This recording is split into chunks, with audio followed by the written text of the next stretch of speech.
الحمد لله رب العالمين والصلاة والسلام على سيد الأنبياء والمرسلين نبينا محمد وعلى آله وصحبه أجمعين ومن تبعهم بإحسان إلى يوم الدين. ناظرین کرام، السلام علیکم ورحمۃ اللہ وبرکاتہ. آج آپ کے سامنے اہل سنت کون کے موضوع پر ہم حاضر ہوئے ہیں. اللہ تعالیٰ سے دعا کرتے ہیں کہ ہمیں اور آپ کو اہل سنت میں سے بنائے اور نبی کریم صلی اللہ علیہ وسلم اور صحابہ کے راستے پر چلائے اور اسی پر موت عطا فرمائے. نبی کریم صلی اللہ علیہ وسلم جب آئے پوری دنیا ضلالت و گمراہی میں تھی. حق اور باطل کے درمیان کوئی فرق نہیں تھا. جنگل کا قانون جاری تھا اور ظلمات، ضلالات، گمراہیوں کے سمندر میں لوگ تھے.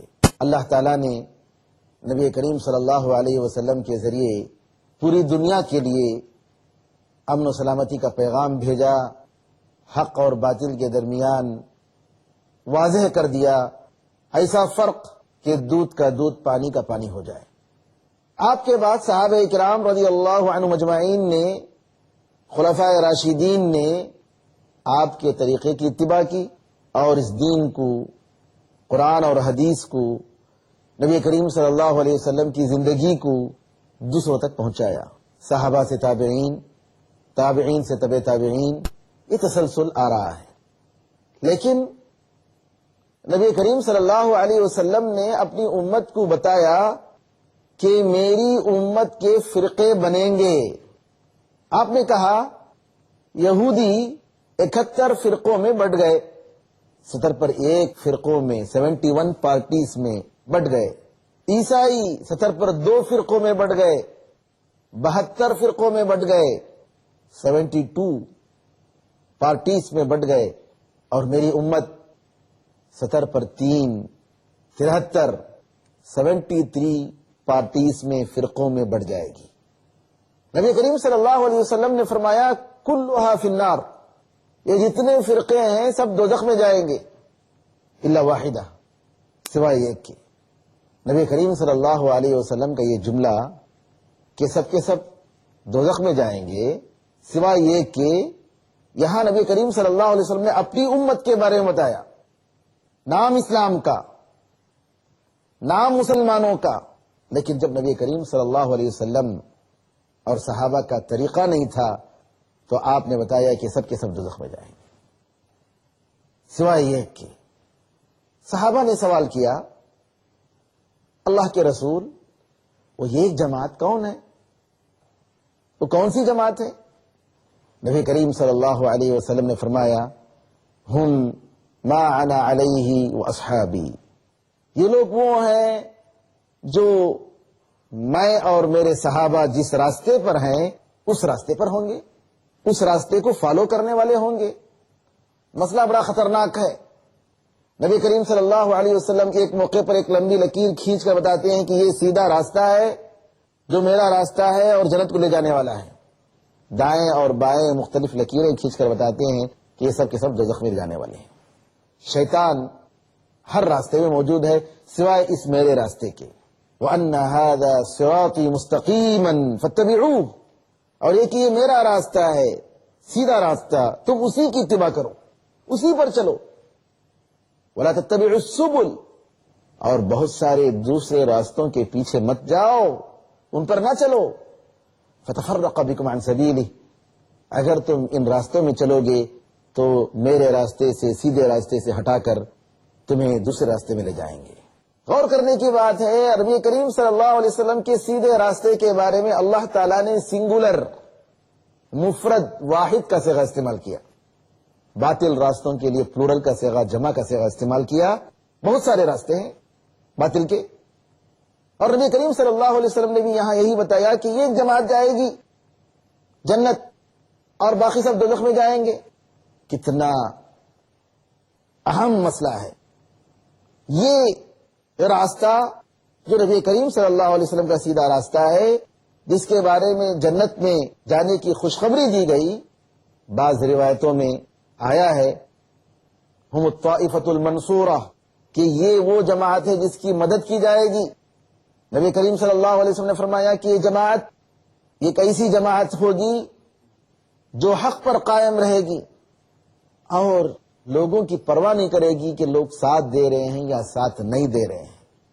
قیامت تک یہ ایک جماعت ہوگی امت مسلمہ کی جو حق پر قائم رہے گی، لوگوں کے ساتھ دینے یا نہ دینے کی پرواہ نہیں کرے گی۔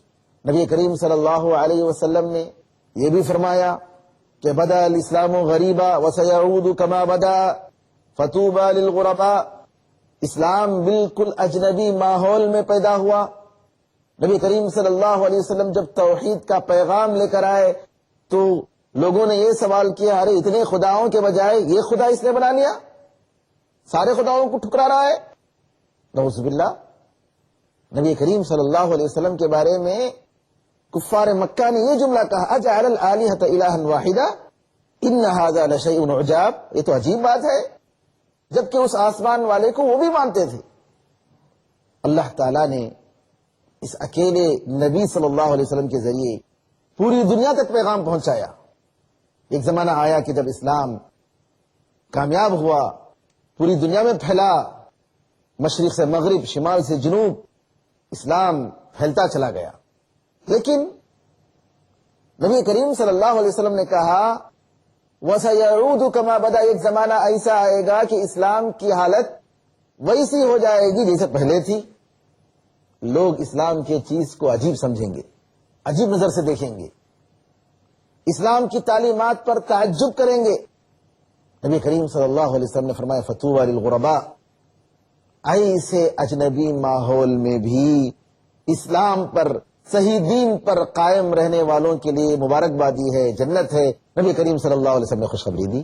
ایک روایت میں آتا ہے غربا کون ہیں، یہ سوال کیا گیا نبی کریم صلی اللہ علیہ وسلم سے، تو آپ نے فرمایا کہ یہ بہت کم لوگ ہوں گے، نیک لوگ ہوں گے، بہت سارے برے ماحول میں یہ کم لوگ اصلاح کریں گے۔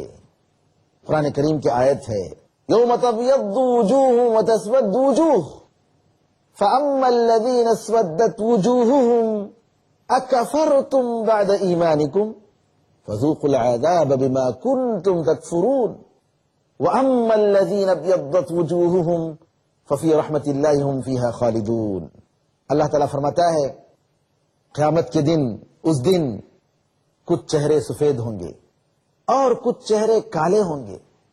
اب رہے وہ چہرے جو کالے ہیں، ان سے کہا جائے گا کہ کیا تم ایمان لانے کے بعد کافر بن گئے؟ کیا تم نے ایمان کے بعد کفر کیا؟ تمہارے کفر کا بدلہ چکو۔ لیکن جن لوگوں کے چہرے سفید ہوں گے وہ اللہ کی رحمت میں ہوں گے، ہمیشہ ہمیشہ کے لیے اس میں اللہ کی جنت میں ہوں گے۔ عبداللہ بن عباس رضی اللہ عنہما، نبی کریم صلی اللہ علیہ وسلم کے چچا زاد بھائی، جن کو نبی کریم صلی اللہ علیہ وسلم نے قرآن کریم کا مطلب سکھانے کے لیے اللہ تعالیٰ سے دعا کی، ترجمان القرآن، مفسر قرآن، نبی کریم صلی اللہ علیہ وسلم کی دعا پانے والے یہ صحابی کہتے ہیں یوم تبیض وجوہ اہل سنہ، اہل سنت کے چہرے اس دن سفید ہوں گے۔ یہاں چہروں سے مراد اہل سنت کے چہرے ہیں، اہل سنت مراد ہیں، اور کالے چہروں سے مراد اہل بدعت، اہل فرقت مراد ہے، جو جماعت سے کٹ کر الگ ہو گئے، جو جماعت سے منعزل ہو گئے، جنہوں نے جماعت کو چھوڑ دیا۔ ناظرین کرام، نبی کریم صلی اللہ علیہ وسلم جب امت کے فرقوں میں بڑھ جانے کی خبر دیتے ہیں اور ایک جماعت کے جنت میں جانے کی خبر دیتے ہیں تو یہ اہل سنت و جماعت ہے جس کے بارے میں نبی کریم صلی اللہ علیہ وسلم نے خوشخبری دی۔ جیسا کہ عبداللہ بن عباس رضی اللہ عنہما نے بتایا، اہل سنت اور جماعت کیا ہے، کون ہے، اس کا مطلب کیا ہے؟ ایک روایت میں آتا ہے غربا کون ہیں؟ یہ سوال کیا گیا نبی کریم صلی اللہ علیہ وسلم سے، تو آپ نے فرمایا کہ یہ بہت کم لوگ ہوں گے، نیک لوگ ہوں گے، بہت سارے برے ماحول میں یہ کم لوگ اصلاح کریں گے۔ قرآن کریم کی آیت ہے، یوم تبیض وجوہ وتسود وجوہ فاما الذین اسودت وجوہہم اکفرتم بعد ایمانکم فذوقوا العذاب بما کنتم تکفرون واما الذین ابیضت وجوہہم ففی رحمت اللہ ہم فیہا خالدون۔ اللہ تعالیٰ فرماتا ہے قیامت کے دن، اس دن کچھ چہرے سفید ہوں گے اور کچھ چہرے کالے ہوں گے۔ اب رہے وہ چہرے جو کالے ہیں، ان سے کہا جائے گا کہ کیا تم ایمان لانے کے بعد کافر بن گئے؟ کیا تم نے ایمان کے بعد کفر کیا؟ تمہارے کفر کا بدلہ چکو۔ لیکن جن لوگوں کے چہرے سفید ہوں گے وہ اللہ کی رحمت میں ہوں گے، ہمیشہ ہمیشہ کے لیے اس میں اللہ کی جنت میں ہوں گے۔ عبداللہ بن عباس رضی اللہ عنہما، نبی کریم صلی اللہ علیہ وسلم کے چچا زاد بھائی، جن کو نبی کریم صلی اللہ علیہ وسلم نے قرآن کریم کا مطلب سکھانے کے لیے اللہ تعالیٰ سے دعا کی، ترجمان القرآن، مفسر قرآن، نبی کریم صلی اللہ علیہ وسلم کی دعا پانے والے یہ صحابی کہتے ہیں، یوم تبیض وجوہ اہل سنہ، اہل سنت کے چہرے اس دن سفید ہوں گے۔ یہاں چہروں سے مراد اہل سنت کے چہرے ہیں، اہل سنت مراد ہیں، اور کالے چہروں سے مراد اہل بدعت، اہل فرقت مراد ہے، جو جماعت سے کٹ کر الگ ہو گئے، جو جماعت سے منعزل ہو گئے، جنہوں نے جماعت کو چھوڑ دیا۔ ناظرین کرام، نبی کریم صلی اللہ علیہ وسلم جب امت کے فرقوں میں بڑھ جانے کی خبر دیتے ہیں اور ایک جماعت کے جنت میں جانے کی خبر دیتے ہیں، تو یہ اہل سنت و جماعت ہے جس کے بارے میں نبی کریم صلی اللہ علیہ وسلم نے خوشخبری دی۔ سنت کہتے ہیں عربی زبان میں طریقے کو، ایک راستے کو جس کی اتباع کی جائے۔ نبی کریم صلی اللہ علیہ وسلم نے فرمایا، لَتَتَّبِعُنَّ سَنَنَ مَنْ كَانَ قَبْلَكُمْ، تم لوگ ضرور تم سے پہلے لوگوں کی پیروی کرو گے، ان کے راستے پر چلو گے۔ سنن کا لفظ یعنی وہ راستہ جس پر فالو کیا جائے، وہ راستہ جس پر چلا جائے، جس کی اتباع کی جائے، جس کی فالو کی جائے۔ اسی طریقے سے نبی کریم صلی اللہ علیہ وسلم نے فرمایا، من سن فی الاسلام سنتا حسنتا فلہ اجرها واجر من عمل بها۔ اسلام میں کوئی اچھی چیز کی بنیاد ڈالتا ہے تو اس کے لیے اس کا اجر ہے، اور اس پر جو عمل کرنے والے ہیں ان کا بھی اجر ہے۔ اچھی چیز کی مطلب، اچھی چیز بنیاد ڈالنے کا معنی یہ ہے، سنہ حسنہ کا مطلب یہ ہے کہ قرآن اور حدیث میں جو چیزیں آئی ہیں ان کی روشنی میں، ان کی تعلیمات سے تجاوز کیے بغیر، ان کے حدود میں رہ کر، نبی کریم صلی اللہ علیہ وسلم کے صحابہ کے فہم کے مطابق دین کو سمجھتے ہوئے کوئی اچھا کام کرتا ہے جو اسلام کی تعلیمات سے ٹکراؤ نہیں کھاتے، تو اس کے لیے نبی کریم صلی اللہ علیہ وسلم نے یہ فضیلت بتائی، یہ خوشخبری دی کہ اس کو بھی ثواب ملے گا، اور اس پر جو عمل کر رہے ہیں ان کو بھی ثواب ملے گا۔ اور اسی طریقے سے اگر کوئی اسلام میں بری چیز کی بنیاد ڈالتا ہے تو اس برے عمل کی سزا بھی اس کو دی جائے گی، اور اس کے ماننے والے اور اس پر چلنے والوں کی سزا بھی اس کو دی جائے گی۔ تو معلوم ہوا کہ سنت کا لفظ عربی زبان میں طریقے کے معنی میں ہے، لیکن اسلام میں جب سنت کا لفظ آتا ہے تو اس کا مطلب طریقہ رسول اللہ صلی اللہ علیہ وسلم کا، نبی کریم صلی اللہ علیہ وسلم کا طریقہ، آپ کا راستہ، آپ کی ہدایت، آپ کا عمل، آپ کی چال، آپ کا گفتار، آپ کا کردار، آپ کے اخلاق، یہ مراد ہے۔ اسی طریقے سے خلفائے راشدین صحابہ رضی اللہ عنہ اجمعین کا وہ عمل جو نبی کریم صلی اللہ علیہ وسلم کی حدیث سے یا قرآن سے ٹکراتا نہیں ہے، وہ بھی اس میں مراد ہے۔ ارباد ابن ساریہ رضی اللہ تعالی عنہ کی روایت ہے، آپ فرماتے ہیں انہ من یعش منکم بعدی فسیری اختلافا کثیرا، تم میں سے جو لوگ میرے بعد زندہ رہیں گے وہ بہت سارا اختلاف پائیں گے۔ آپ نے فرمایا فعلیکم بسنتی، اختلافات کے موقع پر تم لوگ میری سنت کو لازم پکڑو، وسنت الخلفاء الراشدین المہدیین من بعدی، اور میرے بعد خلفاء راشدین جو سیدھے راستے پر ہیں، ہدایت پانے والے خلفاء راشدین چاروں کے چاروں الحمدللہ سیدھے راستے پر تھے، ان خلفاء راشدین کی تم اتباع کرو، عضوا علیہا بالنواجذ، اپنی کونچنیوں سے ان کو مضبوطی سے پکڑ لو، وَإِيَّاكُمْ وَمُحْدَثَاتِ الْأُمُورِ، دین میں نئی نئی بدعتوں سے تم دور رہو، فَإِنَّ كُلَّ مُحْدَثَةٍ بِدْعَةٍ، کیونکہ دین میں ہر نئی چیز بدعت ہے، وَكُلَّ بِدْعَةٍ ضَلَالَةٍ، اور ہر بدعت گمراہی ہے۔ تو نبی کریم صلی اللہ علیہ وسلم نے اس حدیث میں اختلافات کے موقع پر نبی کریم صلی اللہ علیہ وسلم کی سنت کو اور خلفاء راشدین کی سنت کو لازم پکڑنے کی تاکید کی، اس پر قائم رہنے کی تاکید کی۔ تو اہل سنت سے مراد نبی کریم صلی اللہ علیہ وسلم اور صحابہ رضی اللہ تعالی عنہم اجمعین کی سنت کی پیروی کرنے والے،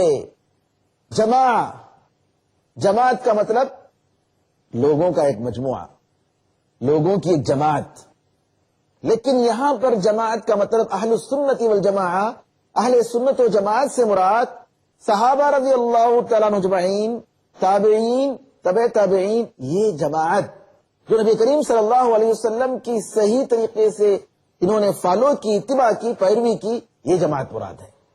صحابہ کی جماعت، تابعین، تبع تابعین، جن کے زمانے کے بارے میں نبی کریم صلی اللہ علیہ وسلم نے فرمایا کہ یہ بہترین زمانے کے لوگ ہیں، سب سے بہترین زمانہ میرا، اس کے بعد صحابہ کا، اس کے بعد تابعین کا، اس کے بعد تبع تابعین کا، دوسرے الفاظ میں نبی کریم صلی اللہ علیہ وسلم نے یہ مضمون بتایا ہے۔ تو جماعت سے مراد یہ لوگ مراد ہیں، اہل سنت و جماعت۔ تو اہل سنت و جماعت کا مطلب یہ ہے کہ جو نبی کریم صلی اللہ علیہ وسلم کی سنت کی پیروی کرتا ہے، صحابہ کی سنت کی پیروی کرتا ہے اور ان کے راستے پر چلتا ہے، اور یہ صحابہ، تابعین، تبع تابعین جنہوں نے اسلام کو صحیح طریقے سے سمجھا، اسلام میں اختلافات آنے سے پہلے جو جماعت اصلی شکل میں باقی تھی اس اسلام کی انہوں نے صحیح طریقے سے فالو کی، یہ جماعت مراد ہے۔ اہل سنت و جماعت کا مطلب یہی ہے۔ کسی عالم نے کہا کہ دین کا وہ مسئلہ، دین کی وہ بات، دین کا وہ عمل جو جنگ بدر کے صحابہ نہیں جانتے تھے وہ آج دین نہیں ہو سکتا۔ اگر وہ نبی کریم صلی اللہ علیہ وسلم کے زمانے میں، صحابہ کے زمانے میں وہ دین نہیں تھا، دین میں وہ چیز داخل نہیں تھا، تو آج کیسے دین ہو سکتا ہے؟ تو صحابہ رضی اللہ تعالی عنہ اجمعین کا طریقہ، نبی کریم صلی اللہ علیہ وسلم کا طریقہ، اس کی فالو کرنے والے، اس کی اتباع کرنے والے، اس پر چلنے والے، اس کو مضبوطی کے ساتھ تھامنے والے، اس کی تعلیم دینے والے، اس کی طرف دعوت دینے والے، یہی اہل سنت و جماعت ہے۔ اہل سنت و جماعت، عبداللہ ابن مسعود رضی اللہ تعالیٰ عنہ کا ایک قول ہے کہ نبی کریم صلی اللہ علیہ وسلم کی وہ حدیث جس میں آپ نے فرمایا من اراد بحبوحۃ الجنۃ فلیلزم الجماعہ، اگر کوئی شخص جنت کے باغات چاہتا ہے تو وہ جماعت کے ساتھ رہے، جماعت سے الگ نہ ہو۔ عبداللہ ابن مسعود رضی اللہ تعالیٰ عنہ کہتے ہیں کہ اگر آپ حق پر ہیں اور آپ اکیلے ہیں، پورے لوگ باطل پر ہیں، تو تم ہی جماعت۔ لوگوں کی کثرت پر حق کو تولا نہیں جائے گا کہ اس کے ماننے والے بہت ہیں، نہیں، اسلام نے اس معیار کو نہیں بتایا۔ بعض لوگ کہتے ہیں سواد اعظم، سواد اعظم، سواد اعظم کا نعرہ لگاتے ہیں بہت سارے لوگوں کا۔ ارے سواد اعظم، یہ سواد اعظم کی کیا بنیاد ہے؟ قرآن میں تو اللہ تعالیٰ یہ کہتا ہے وَقَلِيلٌ مِّنْ عِبَادِيَ الشَّكُورُ، میرے بندوں میں بہت کم بندے شکر گزار ہیں۔ اور حدیث میں آتا ہے، نبی کریم صلی اللہ علیہ وسلم فرماتے ہیں آدم علیہ السلام سے کہا جائے گا کہ دوزخ کے لوگوں کو نکالو، دوزخ کی جماعت کو نکالو، باسندار دوزخ میں جانے والوں کو نکالو۔ آدم علیہ السلام پوچھیں گے اللہ تعالیٰ سے دوزخ میں جانے والے کون ہیں؟ اللہ تعالیٰ کہے گا 1000 میں 999، 990 پر 9، 1000 میں 999 دوزخ میں، 1000 لوگوں میں 999 دوزخ میں اور 1 جنت میں۔ آدم علیہ السلام سے دوزخ میں جانے والوں کے بارے میں اللہ تعالیٰ یہ کہے گا کہ 1000 لوگوں میں سے 1 آدمی جنت اور 999 دوزخ میں جائیں گے۔ سبحان اللہ۔ قلت اور کثرت حق کو پہچاننے کے لیے کوئی معیار نہیں ہے، کوئی کسوٹی نہیں ہے کہ بہت لوگ اس کو مانتے ہیں۔ اگر حق کو پہچاننے کے لیے کسی جماعت کو چاہیے تو صحابہ کی جماعت کو دیکھیے، صحابہ کی جماعت میں کثرت کو دیکھیے، تابعین کے زمانے میں دیکھیے، جبکہ اسلام بالکل پاک، بدعت و خرافات ابھی شروع نہیں ہوئے، اس زمانے کو دیکھیے۔ یہ اہل سنت و جماعت ہے۔ نوح علیہ السلام کے بارے میں اللہ نے بتایا وما آمن معه الا قلیل، کیوں ان پر ایمان لانے والے بہت تھوڑے سے لوگ تھے۔ تو میں یہ کہنا چاہتا ہوں عبداللہ ابن مسعود رضی اللہ تعالیٰ عنہ کا جو قول ہے کہ اگر آپ حق پر ہیں تو آپ ہی جماعت ہیں، اگرچہ کہ آپ اکیلے ہی صحیح۔ عبداللہ ابن مسعود رضی اللہ تعالیٰ عنہ کے قول کی تفسیر کرتے ہوئے نعیم بن حماد الخزائی کہتے ہیں یعنی اذا فسدت الجماعہ فعلیک بما كانت علیہ الجماعہ قبل ان تفسد، کہ اگر جماعت میں بگاڑ آ جائے تو تم بگاڑ آنے سے پہلے جماعت کی جو حالت تھی، صحابہ رضی اللہ تعالیٰ اجمعین کی، تابعین کی، تبع تابعین کی، اس پر تم قائم رہو، یہی جماعت ہے۔ اہل سنت و جماعت کا مطلب یہ ہے۔ اہل سنت و جماعت یہ کون ہیں، ان کے کیا اوصاف ہیں، اس تعلق سے ہم مزید اگلے درسوں میں بتائیں گے۔ اس وقت تک کے لیے اجازت دیجیے۔ اللہ تعالیٰ سے دعا ہے کہ ہمیں اور آپ کو حق سمجھنے، اس پر قائم رہنے کی توفیق عطا فرمائے۔ وآخر دعوانا ان الحمد للہ رب العالمین، والسلام علیکم ورحمۃ اللہ وبرکاتہ۔